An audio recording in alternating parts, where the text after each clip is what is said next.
बिस्मिल्लाहिर्रहमानिर्रहीम। इस वक्त स्टडी कर रहे हैं मैट्रिक और इसका पहला चैप्टर हमारे पास चल रहा है। इसमें इक्विलिब्रियम के बारे में स्टडी कर रहे हैं। 1.3 पे आ गए हम यहाँ पर। टॉपिक यहाँ पे इक्विलिब्रियम कांस्टेंट हमने पहले पढ़ा था। इक्विलिब्रियम कांस्टेंट को हम केसी कहते हैं। उसमें rate of the reverse reaction जो था वो ऊपर रखते थे। रेशो था ये किसका साथ, प्रोडक्ट के साथ। प्रोडक्ट को डिवाइड करते थे रिएक्टेंट के साथ।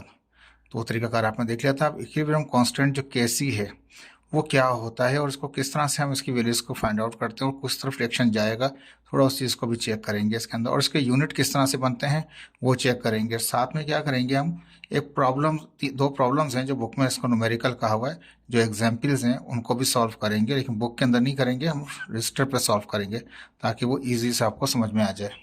ठीक है, यहाँ पे स्टार्ट करते हैं। कहता है इक्विलिब्रियम कांस्टेंट, जिसको आप कहते हैं के और सी, के सी, के बड़ा सी छोटा, आर डिटरमाइंड, उसको हम मालूम करते हैं बाय ऑब्जर्विंग। कैसे मालूम करते हैं? जब हम ऑब्जर्व कर रहे होते हैं किसको, the concentration of each ingredient in a single reaction. एक सिंगल जो रिएक्शन हो रहा होता है उसमें जितनी भी चीज़ें इस्तेमाल, इंग्रेडिएंट यानी कि जितनी टर्म, जितने एलिमेंट या कंपाउंड इस्तेमाल किए जा रहे होते हैं, उनकी कंसंट्रेशन को ऑब्जर्व करते हुए, यानी कि जो भी उसके अंदर रिएक्टेंट साइड के अंदर या प्रोडक्ट साइड में हमारे पास चीज़ें हैं, तो उनके इंग्रेडिएंट जो भी हैं उनको ऑब्जर्व करते हुए उनकी कंसंट्रेशन को हम फाइंड आउट करते हैं इक्विलिब्रियम को। कब? कहता है अनटिल इट रीचेस इक्विलिब्रियम, जब वो पहुंच जाए किसके ऊपर, इक्विलिब्रियम पे। इनिशियली चेक नहीं करते, इनिशियली कंसंट्रेशन रिएक्टेंट की बहुत हाई होती हैं, तो उसके ऊपर आप फाइंड आउट नहीं कर सकते। तो ये जब तक आप फाइंड आउट नहीं करेंगे जब तक वो इक्विलिब्रियम नहीं हो जाएगा।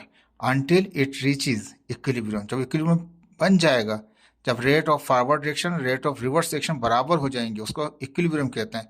तो उस वक्त हम इक्विलिब्रियम कांस्टेंट के सी की वैल्यू को फाइंड आउट करेंगे and then calculating its numerical value. जो उसकी वैल्यू आएगी 1 2 3 5 वाट एवर जो भी आएगा, हम उसकी वैल्यू को फाइंड आउट करेंगे कि के सी क्या है। ठीक है, तो दोबारा पढ़ देता हूँ आपको। तो इक्विलिब्रियम कांस्टेंट के अंदर हम जो, जब तक इक्विलिब्रियम नहीं बनेगा, जब तक इक्विलिब्रियम कांस्टेंट की वैल्यू को फाइंड आउट नहीं कर सकते। ये एक इंपॉर्टेंट पॉइंट है, इसको याद रखिएगा। जब तक इनिशियली कंसंट्रेशन जो होती हैं बहुत हाई होती हैं, इक्विलिब्रियम नहीं बना हुआ होता, उस वक्त आप फाइंड आउट नहीं कर सकते। यानी कि रिएक्टेंट रिएक्ट कर रहे होते हैं, प्रोडक्ट बन रहा होता है, लेकिन उस वक्त फाइंड आउट करेंगे तो उसकी वैल्यू चेंज आएगी और वो कांस्टेंट भी नहीं होगी आपके पास। ठीक है, तो उसको जब इक्विलिब्रियम बन जाएगा तभी उसकी वैल्यू निकलेगी, वो न्यूमेरिकल वैल्यू होगी उसकी। you have to figure out the ratio of product to the reactant। Product ऊपर होता है, डिवाइड उसको न्यूमिनेटर में होता है, डिनोमिनेटर में क्या होता है हमारे पास वहाँ पे, यानी कि rate of the reverse reaction to the rate of the forward reaction, दोनों का जो रेशो आएगा वो हमारे पास होगा के सी होगा। इट इज़ इम्पॉसिबल, यहाँ पे इम्पॉसिबल है क्या, कि change a given reactions equilibrium constant since concentrations are made at equilibrium.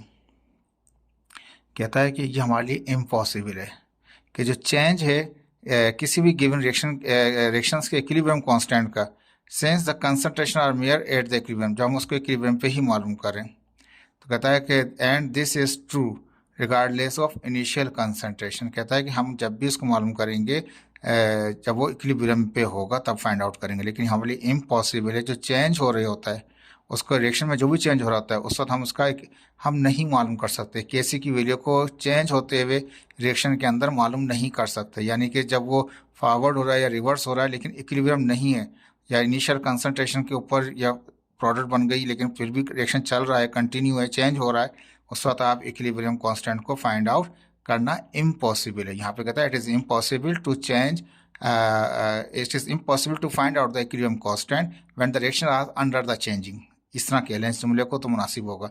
Since concentration are made at equilibrium, concentration को हम कब मालूम करते हैं, जब वो इक्विलिब्रियम बन जाता है। इट इज़ ट्रू, ये सही है, रिगार्डलेस ऑफ इनिशियल कंसंट्रेशन, चाहे उसकी इनिशियल कंसंट्रेशन के बगैर हम इक्विलिब्रियम में ही मालूम करेंगे। इनिशियल कंसंट्रेशन बहुत हाई होती है, याद रखिएगा इस बात को।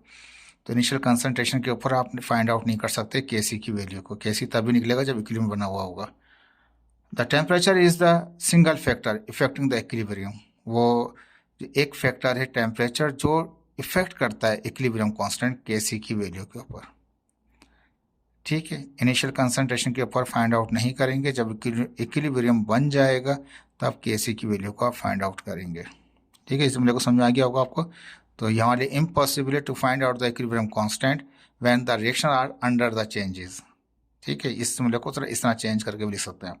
और temperature is the single factor which is effect on equilibrium constant value, जो इफेक्ट करेगा किस पे, इक्विलिब्रियम कांस्टेंट की वैल्यू के ऊपर। ठीक है, इजी था ये। इंपॉर्टेंट कैरेक्टरिस्टिक्स क्या है, equilibrium constant expressions are as follow. कौन कौन सी ये पॉइंट्स हमारे पास दिए। तो Kc only works in equilibrium, Kc तभी काम करेगा जब इक्विलिब्रियम बन जाएगा। Before the equilibrium you can't find out the value of the Kc। Okay, it represents the equilibrium concentration of the reactant and the product in mole per cubic decimeter। इसके अंदर क्या होता है, equilibrium concentration in the, it represent the equilibrium, जिसमें concentration reactant की और concentration product की किस में लिखी जाती हैं। यानी कि इसमें कहने का मकसद ये है कि रिएक्टेंट जो है उसका जो यूनिट होता है, वो जो कंसंट्रेशन का यूनिट होता है वो मोल पर क्यूबिक डेसीमीटर होता है। जो प्रोडक्ट होती है उसका भी कंसंट्रेशन का यूनिट क्या होता है, मोल पर क्यूबिक डेसीमीटर होता है। कहता है Kc is independent of reactant and product concentration. Kc independent होता है रिएक्टेंट से और प्रोडक्ट की कंसंट्रेशन से, यानी इनकी कंसंट्रेशन से कोई ताल्लुक नहीं है Kc का। Kc तब ही फाइंड आउट करेंगे आप जब इक्विलिब्रियम बन चुका होगा। तो ये इट इज़ इंडिपेंडेंट, ये बहुत इंपॉर्टेंट पॉइंट है। Kc is independent from the reactant concentration and also the product concentration. ये भी इंपॉर्टेंट बात है आपकी। ये भी पहला पॉइंट भी इंपॉर्टेंट था कि जब तक काम नहीं करेगा Kc जब तक इक्विलिब्रियम नहीं बन चुका होगा। और जो यूनिट होगा चाहे रिएक्टेंट की कंसंट्रेशन का हो इक्विलिब्रियम में या प्रोडक्ट की कंसंट्रेशन का हो, वो मोल पर क्यूबिक डेसीमीटर ही होता है। और थर्ड पॉइंट दोबारा रिपीट कर देता हूँ कि रिएक्टेंट की कंसंट्रेशन प्रोडक्ट की कंसंट्रेशन से इंडिपेंडेंट होता है आपका Kc पे कोई इफेक्ट नहीं करता रिएक्टेंट की कंसंट्रेशन या प्रोडक्ट की concentration. But Kc varies with temperature.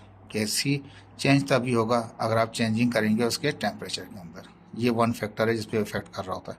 Kc is a balance chemical equation coefficient. Kc क्या होता है, ये कोफिशिएंट होता है लेकिन बैलेंस केमिकल इक्वेशन का होता है। In a balance chemical equation each reactant and product has a concentration equal to its coefficient. जो उसकी कंसंट्रेशन होती है वो इक्वल होती है इसके कोफिशिएंट के साथ। देखिए इसकी वैल्यूज निकालेंगे, आपको दिखाएंगे न्यूमेरिकल में किस तरह से निकलता है।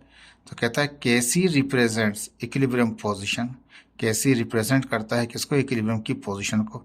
इफ किस तरह से फाइंड आउट करेंगे, इफ किस तरह से इसकी position find, if Kc is larger than 1, अगर Kc की वैल्यू ज़्यादा आ जाए 1 से, डायरेक्शन इज फॉरवर्ड। डायरेक्शन कहाँ जाएगा, उसकी डायरेक्शन कहाँ होगी, फॉरवर्ड होगा। If Kc is less than 1, अगर Kc कम हो जाए 1 से, then the reaction is a reverse direction.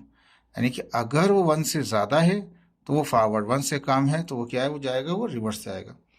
Remember date, याद रखिए क्या चीज़, equilibrium constant Kc is a ratio. ये रेशियो होता है किसका, यहाँ थोड़ा गलत लिखा हुआ है, reactant to the product. Reactant से प्रोडक्ट नहीं होता, प्रोडक्ट टू द रिएक्टेंट होता है। That is utilize to define chemical behaviour, जिसके जरिए हम डिफाइन करते हैं केमिकल के बिहेवियरों को। तो ये चेंज कर लीजिएगा, प्रोडक्ट टू द रिएक्टेंट होता है। यहाँ कहता है एट इक्विलिब्रियम, जब इक्विलिब्रियम कायम हो जाता है तभी आप फाइंड आउट कर सकते हैं Kc की वैल्यू। ठीक है, तो इक्विलिब्रियम में क्या होता है, रेट ऑफ फॉरवर्ड रिएक्शन बराबर होता है rate of reverse backward reaction या रिवर्स रिएक्शन, दोनों बात ही कह सकते हैं आप। या इक्विलिब्रियम बन चुका है ये समझ लें।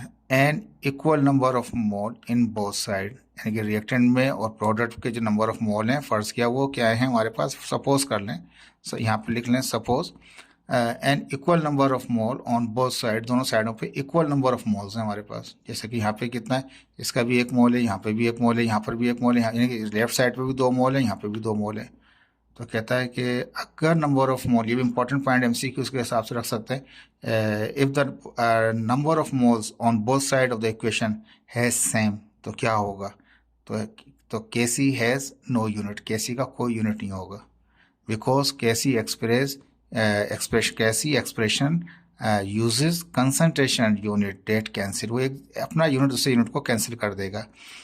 किस तरीके से भी दिखाते हैं, the unit of concentration is mole पर क्यूबिक डेसीमीटर, माइनस है ना, -3 है ये, मोल्स पर क्यूबिक डेसीमीटर है। कंसिडर रिएक्शन, फर्स्ट कर लें यहाँ पे एक रिएक्शन है, कार्बन डाइऑक्साइड को गैस को मिला रहे हैं हाइड्रोजन गैस से, तो क्या बनता है, कार्बन मोनोऑक्साइड और वाटर बन जाता है। ये प्रोडक्ट है आपके पास, ये आपका रिवर्स रिएक्शन है, ये आपका ये रेट ऑफ फॉरवर्ड रिएक्शन इससे बनेगा, रेट ऑफ बैकवर्ड रिएक्शन इससे बनेगा, तो बैकवर्ड रिएक्शन ऊपर आ जाएगा। कार्बन डाइऑक्साइड को मोलर कंसंट्रेशन में करके लिख दिया हमने, एक्टिव मासेस में लिख दिया उसको, इसका मोल 1 था, उसकी पावर 1 है, इसका मोल 1 था, इसकी पावर 1 है। यहाँ पे कार्बन डाइऑक्साइड और ये हमारे पास रेट ऑफ फॉरवर्ड रिएक्शन में इस्तेमाल होते हैं, तो ये दोनों के दोनों मोलर कंसंट्रेशन एक्टिव मासेस को अंदर लिख देंगे इनको हम। इसका मोल 1 है तो इसकी पावर 1 रख दिया, इसका 1 है तो इसका भी मोल का पावर 1 रख दिया। इसका यूनिट क्या, मोल पर क्यूबिक डेसीमीटर, इसका यूनिट भी क्या, मोल पर क्यूबिक डेसीमीटर। कार्बन डाइऑक्साइड का यूनिट भी क्या होगा, मोल पर क्यूबिक डेसीमीटर। हाइड्रोजन गैस का भी क्या होगा, मोल पर क्यूबिक डेसीमीटर। मोल पर क्यूबिक डेसीमीटर, मोल पर क्यूबिक डेसीमीटर कैंसिल हो गया, मोल पर क्यूबिक डेसीमीटर मोल पर क्यूबिक डेसीमीटर से कैंसिल हो गया। जब यूनिट कैंसिल होगा तो यूनिट कुछ भी नहीं बचेगा, चाहे वैल्यू कुछ भी आ जाए, कोई भी केसी की वैल्यू आ जाए। इस तरह से अगर नंबर ऑफ मोल इक्वल हो बोथ साइड पे, तो कहता है कि केसी का कोई यूनिट नहीं आएगा, और ये एक्सप्रेशन आपके पास नजर आ रही है आपको, ठीक है। इसके बाद यहाँ पे कहता है आपको for reaction when the number of mole of the reactant and the product are not equal, अगर इक्वल नहीं हो तो कैसे क्या होगा, कोई यूनिट आएगा, कुछ भी आएगा, जरूरी नहीं है सिंपल मोल पर क्यूबिक डेसीमीटर है, कुछ भी आ सकता है, चेंज हो सकता है। लेट अस कंसिडर रिएक्शन, एक रिएक्शन कंसिडर कर लें, नाइट्रोजन गैस है, हाइड्रोजन गैस है, अमोनिया गैस है। तो ऊपर लिखते हैं रेट ऑफ रिवर्स रिएक्शन या रेट ऑफ बैकवर्ड रिएक्शन, तो ये कंसंट्रेशन यहाँ लिखेंगे, ये मोल 2 है तो 2 पावर बन गया उसकी। ये रेट ऑफ फॉरवर्ड रिएक्शन में इस्तेमाल होते हैं रिएक्टेंट, तो इनकी कंसंट्रेशनों को अंदर लिख देंगे कंसंट्रेशन के साथ, मोलर कंसंट्रेशन। इसको किस में, इसकी मोल 1 है तो इसकी पावर 1 हो गई, इसके मोल 3 है तो उसकी पावर हमने 3 कर दी। अब इसका यूनिट, हर एक का यूनिट क्या है, मोल पर क्यूबिक डेसीमीटर है, समझे। तो यहाँ पे जो ये है ऊपर वाला अमोनिया है, अमोनिया का भी मोल क्या आ जाएगा हमारे पास, मोल पर क्यूबिक डेसीमीटर, पावर 2 है तो पावर 2 रहेगी। नीचे नाइट्रोजन जो है उसका भी क्या होगा, मोल पर क्यूबिक डेसीमीटर। हाइड्रोजन है उसका क्या होगा, मोल पर क्यूबिक डेसीमीटर। पर का मतलब निगेटिव नीचे होता है। अभी क्या होता है, ये पावर से पावर क्या होगी, मल्टीप्लाई होगी, तो ये क्या हो जाएगा, 2 टाइम हो जाएगी पावर, ठीक है। यहाँ पे सिंगल है, ठीक है, या सिंपल अगर काटना चाहें तो इसको आप पूरे स्क्वायर वाले को इस 3 से काटेंगे तो 1 बचेगा। आसान बता दूं आपको, ये स्क्वायर वाला पूरा कटेगा, ये 3 तरह से मैथमेटिक्स में हम कैंसिल करते हैं, एक्स स्क्वायर ऊपर और नीचे एक्स क्यूब हो तो पूरा एक्स स्क्वायर कट जाता है, नीचे वाले का 1 पावर कटता है, 1 बचता है सिर्फ, यहाँ 1 बचेगा इसका, और 1 खुद ये होगा तो स्क्वायर हो जाएगा। अब ये नीचे हैं तो ये ऊपर जाएंगे, तो ये ज़ाहिर बात है जो प्लस के थे वो ये पावर 2 इस मोल पे भी आएगा, ये पावर से पावर क्या होगी, मल्टीप्लिकेशन की, 2 3 6 हो जाएगा। ये मोल ऊपर जाएगा तो माइनस का 2 हो जाएगा, प्लस का है तो ऊपर जाएगा माइनस का हो जाएगा। ये माइनस का था तो 2 3 6 हुआ था, तो ये प्लस का 6 हो जाएगा ऊपर। तो यूनिट केसी का क्या निकलेगा इस इक्वेशन के अंदर, मोल -2 और क्यूबिक डेसीमीटर पावर 6 हो जाएगा इसके पास। देखें, इसको समझ में आया होगा आपको होपफुली कि किस तरीके से केसी की वैल्यू फाइंड आउट करते हैं आप। लेकिन ये न्यूमेरिकल जो बुक में की हुई है उसको मैंने सॉल्व किया हुआ है, उसको मैं आपको रजिस्टर में दिखाता हूँ। देखिए यहाँ पे न्यूमेरिकल 1 आ गया हमारे पास, इसमें कहता है कि equilibrium occur when nitrogen gas react, जब नाइट्रोजन गैस क्या करती है, वो रिएक्ट करती है, nitrogen gas react with oxygen, nitrogen gas react करती है किसके साथ, ऑक्सीजन के साथ, to form are nitrogen dioxide, लेकिन नाइट्रोजन ऑक्साइड, ये नाइट्रोजन लिखा हुआ है, nitrogen oxide gas react with oxygen, NO react कर रहा है किसके साथ, O2 के साथ, तो क्या होगा, नाइट्रोजन डाइऑक्साइड बनता है हमारे पास। ये एक सवाल है, सिंपल, आपको कुछ भी नहीं, सिर्फ समझाया हुआ है, इंट्रोडक्शन दे रखा है कि इक्विलिब्रियम अकर होता है जब हम नाइट्रोजन ऑक्साइड गैस को इस्तेमाल करते हैं, रिएक्ट कराते हैं किसके साथ, ऑक्सीजन के साथ, तो नाइट्रोजन डाइऑक्साइड बन जाता है, ठीक है जी। अब क्या कहता है कि ये इक्वेशन मिली हुई है आपको कुछ नहीं करना। एट इक्विलिब्रियम, अब इक्विलिब्रियम बन जाता है 230 डिग्री सेंटीग्रेड पे, इस टेम्परेचर के ऊपर the concentrations are measured to be nitrogen oxide, जो यहाँ पर है उसकी 0.0542 मोल पर क्यूबिक डेसीमीटर है। दूसरा ऑक्सीजन 0.127 मोल पर क्यूबिक डेसीमीटर है। नाइट्रोजन डाइऑक्साइड 15.5 मोल पर क्यूबिक डेसीमीटर है। तीनों की कंसंट्रेशंस दे रखी हैं आपको, ठीक है। क्या कहता है, calculate the equilibrium constant at this temperature, इस टेम्परेचर पर बताइए, टेम्परेचर चेंज नहीं कर रहे हैं, इस टेम्परेचर बताइए कि इक्विलिब्रियम कंसंट्रेशन जो इक्विलिब्रियम बना हुआ है उसकी केसी की वैल्यू क्या होगी, इक्विलिब्रियम कांस्टेंट की वैल्यू क्या होगी। मैंने डेटा बना दिया यहाँ पे, नाइट्रोजन ऑक्साइड दिया हुआ था आपको, वो दिया था 0.0542542 मोल पर क्यूब डेसीमीटर। ऑक्सीजन दे रखा था 0.127 दे रखा था ऊपर आपको। इस तरह नाइट्रोजन डाइऑक्साइड वो दे रखा था 15.5 मोल पर क्यूब डेसीमीटर।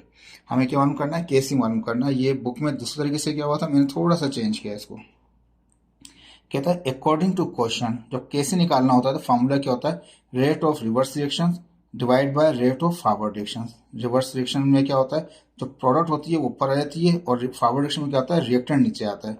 अब प्रोडक्ट देख लें, प्रोडक्ट क्या हमारे पास है, नाइट्रोजन डाइऑक्साइड के कितने मोल हैं, 2 हैं, तो जो कंसंट्रेशन बनेगी उसकी पावर 2 बन जाएगी। मोल 2 है, तो मैंने क्या किया यहाँ पे, मोलर कंसंट्रेशन की पावर जो उसके प्रोडक्ट में था नाइट्रोजन डाइऑक्साइड था, उसकी पावर, उसके 2 मोल थे तो उसकी पावर 2 कर दी। ठीक है जी। अब यहाँ पे देख लीजिए, यहाँ पे क्या है, नाइट्रोजन ऑक्साइड जो रिएक्टेंट में नीचे आएगा, इसके मोल 2 है तो इसकी पावर 2 हो जाएगी, उसका मोल 1 है तो उसकी पावर 1 हो जाएगी। देखें ये फार्मूला में पुट कर दिया केसी वाले में। तो एन नाइट्रोजन ऑक्साइड के 2 मोल थे तो पावर 2 हो गया। ऑक्सीजन का कोई एक सिंगल मोल था तो उसकी पावर 1 रखी हमने। अब इस जगह पे इसकी मोलर कंसंट्रेशन की जो वैल्यू दे रखी है वो रख देंगे, यहाँ पे इसकी वैल्यू देंगे, यहाँ पे इसकी वैल्यू रख देंगे। ठीक है, अब देखिए किस तरीके से सॉल्व किया मैंने।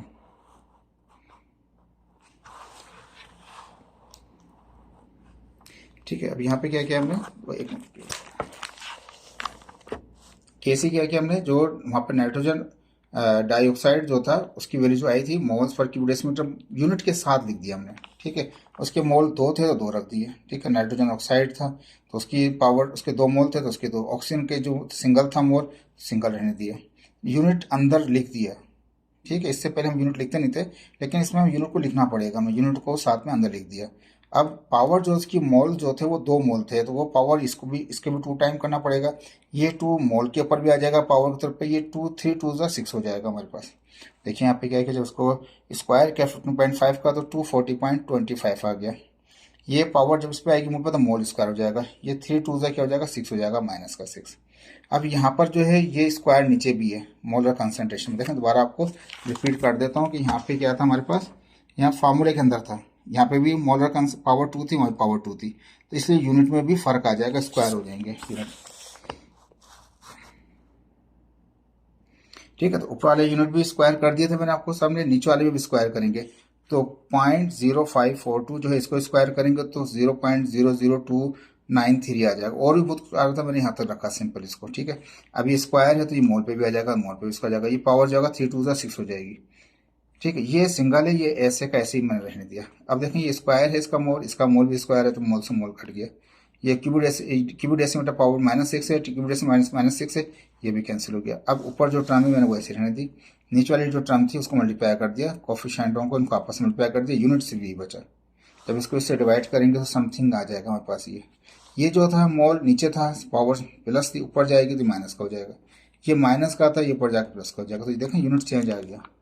मोल पर क्यूबिक डेसीमीटर नहीं है, मोल पर में है, मोल नीचे है और क्यूबिक डेसीमीटर ऊपर है, क्यूबिक डेसीमीटर पर मोल कहलाएगा, उल्टा पड़ा जाएगा ये, लेकिन यूनिट इसके मुख्तलिफ आएंगे इसके। ठीक है, ईजी था, मुश्किल नहीं था। एक और देखिए इसका नंबरिकल। अब कहता है numerical 2, a reaction take place between iron ion, ferric जो हमारे पास आइन में प्लस दे रखा है, पावर 3 वैलेंसी दिखा रहा है इसकी, एंड क्लोराइड आइन Cl माइनस में दिखा रहा है। जब दोनों को रिएक्ट कराया तो फॉरवर्ड और बैकवर्ड रिएक्शन बनेंगे, इक्विलिब्रियम बनेगा, वहाँ पे फेरिक क्लोराइड बन गया हमारे पास। ठीक है जी, ये इक्वेशन गिवन है आपके पास, और ये सिर्फ इंट्रोडक्शन है उसका। अब क्या कहता है, एट इक्विलिब्रियम, जब इक्विलिब्रियम बन जाएगा तो concentrations are measure to be, हमेशा जब भी मालूम करेंगे कंसंट्रेशन जब वो इक्विलिब्रियम बन जाएगा। जो आयरन आइन था उसकी कंसंट्रेशन कितनी, 0.2 मोल पर क्यूबिक डेसीमीटर। क्लोरीन आइन की कितनी है, 0.28 मोल पर क्यूबिक डेसीमीटर। फेरिक क्लोराइड की कितनी है, 0.95 10⁻⁻⁴ मोल्स पर क्यूबिक डेसीमीटर। ठीक है, calculate equilibrium constant Kc for the reaction. यहाँ तक सवाल है आपका, ये Kc मालूम करना है, कंसंट्रेशन दे रखी है। मैं कुछ भी नहीं करूँगा, इन कंसंट्रेशनों को तरीके से लिख दूंगा, बस एक्टिव मासेस में करके लिख दिया मैंने इसको। कितना, 0.2 था उसका, फेरिक का क्लोराइड का कितना था, 0.28 था हमारे पास, फेरिक क्लोराइड का कितना हो गया, 0.95 10⁻⁴ मोल पर क्यूबिक, ये गिवन थे आपके पास। कह रहा था Kc मालूम कीजिए। जब भी Kc मालूम करना होगा तो फार्मूला हम एक ही लगाते हैं इक्विलिब्रियम स्टेट के अंदर। Kc बराबर होता है rate of reverse reaction to the rate of forward reaction. तो रिवर्स सेक्शन में क्या होता है, जो प्रोडक्ट होती है वो लिखा जाता है, ठीक है। तो प्रोडक्ट यहाँ पर आती है फेरिक क्लोराइड, उसका मोल कुछ 1 मोल था उसका, देख लीजिए यहाँ पे इसके कितना मोल है, यहाँ पे 1 है, तो इसकी पावर क्या रहेगी, 1 ही रहेगी, 1 ही है पावर। रिवर्स सेक्शन में फॉरवर्ड डिरेक्शन में नीचे जो फॉरवर्ड डिरेक्शन है उसमें क्या आएगा, रिएक्टेंट आएगा। रिएक्टेंट में क्या है, फेरिक, यहाँ पास आयरन है, इसका 1 मोल है तो 1 ही रहेगा, उसके मोल 4 है तो इसकी पावर 4 हो जाएगी क्लोरीन की। देखिए आयरन वाले का मोल 1 है तो 1 ही रहेगा, इसकी पावर 4 है, इसके 4 मोल थे तो पावर 4 हो गई। इसकी वैल्यू रखेंगे, इसकी वैल्यू रखेंगे, इसकी वैल्यू रखेंगे, लेकिन पावर 4 से 4 टाइम मल्टीप्लाई करना पड़ेगा, इनकी तो नॉर्मल रहेंगी। तो यहाँ पे हमने क्या किया, वैल्यूज पुट कर दी, यहाँ वैल्यूज पुट कर दी, और 4 मोल थे तो पावर 4 हो गई। अभी क्या किया मैंने, यहाँ पे इसको सिंपल ऐसे ही रहने दिया यहाँ पे, और इसको भी ऐसे रहने दिया, लेकिन इसकी पावर 4 थी तो इसको 0.28 को 4 टाइम मल्टीप्लाई किया तो क्या हो गया, 0.00614, और भी बहुत आ रहा था, मैंने यहाँ तक रखा सिर्फ इसको। अभी पावर जो है मोल पे आएगी तो 4, तो 4 1 ज़ा 4 हो जाएगा, ये 3 है, 3 को जो फोर्स करना 3 4 ज़ा 12 हो जाएगा। ये मोल से मोल कट गया, क्यूबिक से कट गया, ये वैल्यूज अपनी जगह पर ऊपर रहने दिया। इन दोनों कोएफिशिएंटों को, इनको वैल्यूज को, न्यूमेरिकल वैल्यूज को मल्टीप्लाई किया, समथिंग आ गया हमारे पास। ये मोल पावर 4 है, क्यूबिक डेसीमीटर पावर -12 है, इसको इससे डिवाइड किया तो 7.7372 समथिंग आएगा, 10⁻²। मोल ये नीचे जो था मोल हमारे पास प्लस का था तो ऊपर जाके माइनस का हो जाएगा, ये क्यूबिक डेसीमीटर नीचे माइनस का था तो ऊपर जाके ये प्लस का हो जाएगा। ये आपका आंसर है। लेकिन ये तो वैल्यूज आ जाएंगी, लेकिन क्या है, मोल्स का ख्याल करना पड़ेगा आपको। और मोल्स का ख्याल कब करते हैं आप, जब आप यहाँ पे फॉर्मूला लगा रहे होते हैं, जो मोल्स होते हैं वो पावर बन जाते हैं, ये याद रखिएगा, ठीक है। ये होपफुल कि आपको समझ में आया होगा इसका। Thank you so much.